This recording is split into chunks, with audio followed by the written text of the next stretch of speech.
Good morning mga ka-Roger TV. Dito po ako sa aking sitawan.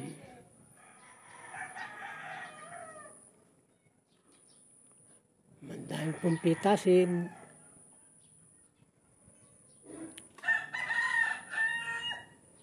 At marami na ring binhiin. Yan po mga naninilaw na. Mga bibinhiin ko na yung mga yun. Po na iwanan ko na medyo magulang-gulang na, hindi ko na pinipitas para mabinhi na.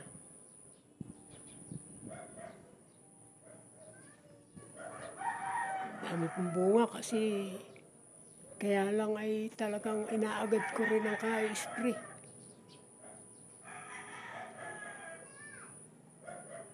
Nasasayang ang bunga pagka hindi alagaan na spray. Po, oh. May pitasin, may mga binhiin. Basta po yung mga nadilaw-dilaw na binhiin na po.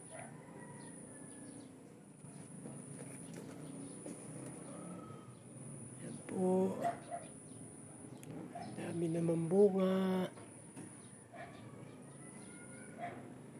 Makabinhi at uulitan ko na po ng tanim.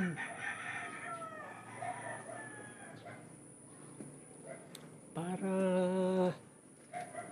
na mamatay na itong tanim na ito ay di meron naman sisibol. Ito pong kalapit na lang ang aking tatamnan ng ang kamatis ko po dito hindi gumanda. Kaya ipapalit ko po itong aking binibinhi ng mga sitaw. Ito po, pailan-ilan lang po ang nagkabunga na kamatis. Ilang puno lang. Lahat po ay kung anong mga nangyari. Tumaas naman. Kaya lang ay mga nangulot. Nangulot ang mga dahon na parang ayaw na talagang ayaw na nilang mamunga. Kaya papalitan ko po sila ng itong binibinhi kong sitaw. Wala pong napakanabang sa akin kamatis. Dito po ito sa tapat ng bahay. Puno po ng kamatis hanggang doon sa likod.